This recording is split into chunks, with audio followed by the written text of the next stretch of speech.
Where the hell is that GoPro? Aha! Found you. I'm back. Hey, how's it going, guys? And no, your eyes are not deceiving you. I have made a return to YouTube. Now, I bet you're probably wondering where have I been for the last 10 months? And it was actually a year ago today since I started planning and prepping my first ever YouTube video. What a weird coincidence that is. If you didn't already know, I am a swimmer. I've been swimming for pretty much 12 years of my life. One of the main reasons why I started the YouTube last year is because I had a lot of swimming competitions coming up, such as Olympic trials and nationals, and I just had a lot of other exciting stuff planned going ahead in that year. And obviously with a certain virus, all of that was just wiped away in front of our eyes. So obviously the last video that I made was in March, and that was like the first week we're in lockdown, I think it was. Yeah, it had a massive effect on me, which I'm sure it's affected a lot of yous as well. When you put so much passion into swimming or in a sport or anything that you do, and for it to be taken away within a split second, it's quite hard to think of what to do next, because obviously I wasn't able to train. Obviously all the pools were closed, all the leisure centres, the gyms, everything was just completely closed and shut down. So you just seem very lost, really. Obviously, with that being said, the support of the coaches and teammates at Derwentide, we soon found a way and started to get into a routine and started to find our rhythm of what we can do outside of the pool and try and make progressions and gains without using the pool. So just a bit of an update of what I've been doing with my 10 months break away from YouTube is obviously March. That's when the first lockdown happened and we were told to stay at home and you could only go outside for an hour of exercise. Luckily, I have a multi-gym in the loft. We bought it about 2 years ago and honestly, we never even used it. So that multi-gym has been a lifesaver throughout this lockdown. Obviously, with doing an exercise for an hour, and we frankly had the best weather during the first lockdown. It was very sunny, it was very bright.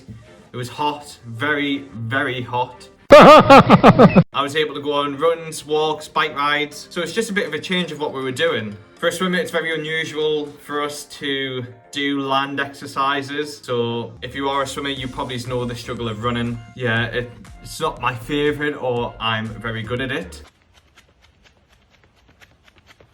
But it needs must. We have to do it. Obviously, during away from training and stuff in the first lockdown, we were doing a lot of virtual quizzes. I was catching up a lot of friends and family up and down the country, and we were just doing quizzes. Even with the club, we were doing a lot of quizzes. We started doing like a quiz that was on Facebook or YouTube. Over the first lockdown, my hair was getting very long. Since there was no barbers open or anything like that, my mum had to cut my hair, and going from cutting my hair turned to dyeing my hair blue, and it turned out pretty well. I was pretty pleased with it. Since we had such a success of dyeing my hair blue, we decided to dye my hair like bleach blonde on the top a little bit. Yeah, that didn't turn out very well because we were just expecting bleach blonde, but that's what the barbers and hairdressers say, that you don't really want to dye your hair at home because it can just go wrong very, very easily. But we live and we learn, and my hair is back to normal-ish now. So yeah, in May, June, I think that's when lockdown started to lift. So obviously you can go outside for more than an hour, and I was doing bike rides with my auntie. We'd done some very, very brutal bike rides. Yeah, it was like 30 miles worth of hills, but yeah, she definitely put me through my paces on these bike rides. Obviously there was a trend going around the NHS 5k run, so you had to, what was it? You had to run 5k, you had to donate £5, and you had to nominate 5 people. That was the first 5k I've ever done, and yeah, I don't advise doing a 5k if you haven't done any training before.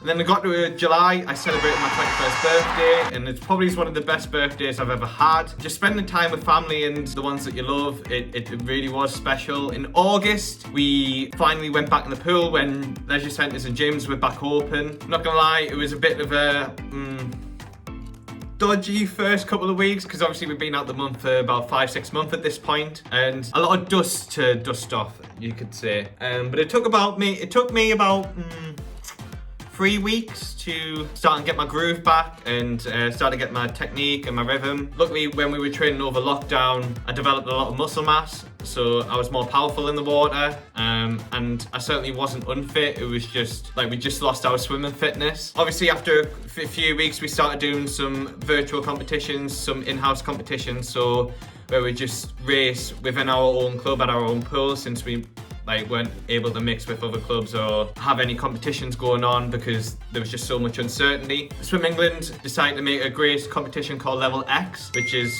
a virtual competition where I think it was 400 and odd countries up in 400 and odd clubs up and down England competing against each other virtually. There was about 16,000 swimmers that participated in it. Me being me, I am a medley distance swimmer, so I done 400 IM, 200 IM and 200 fly.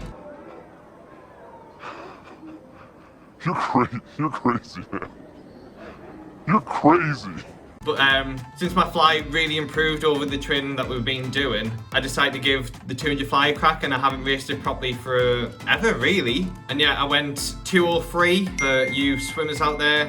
I went 203 short course, and the results just came out last week actually of where you placed in the Level X, and I came 5th in the 200 fly, I came 4th in the 400 IM, and I came 4th in the 200 IM, which I'm really pleased about. I didn't expect to be that high up in England. Obviously, everyone would be in a different situation or doing different training intensities, so everyone was in a different shape, but I was very pleased to go 203. I didn't expect a time like that. And then once that in-house competitions was over, we then went into a second lockdown in November, and this was probably the most hardest I've took it going into another lockdown, because I was working so hard and I was training so hard, and the results were paying off in training, and I was hitting times that I never had hit before. So for it to just repeat again, it was very difficult.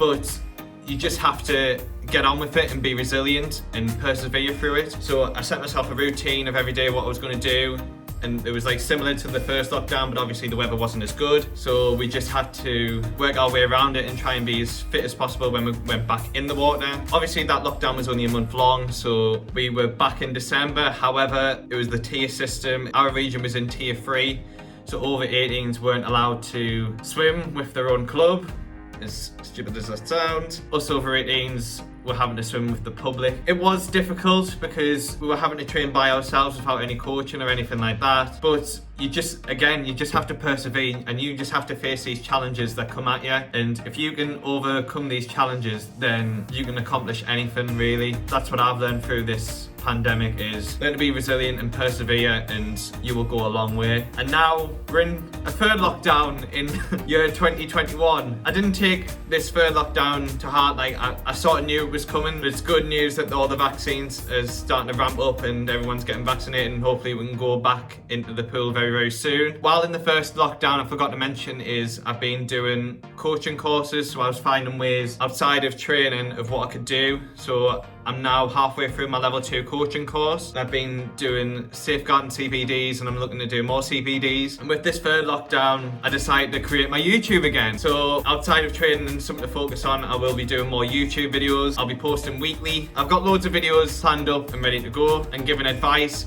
of how to get through this third lockdown. But yeah, I'm really happy to be back, and I'm really excited to be filming and vlogging more. For my subscribers, if you've been here since the beginning, I really want to thank you, and thank you for being patient with me. I'm happy and I'm more than ready to give this YouTube my all, and I'm just going to enjoy it. But if you're new here, give this video a like, subscribe to my channel and turn that notifications bell on, and I will see you on the next one.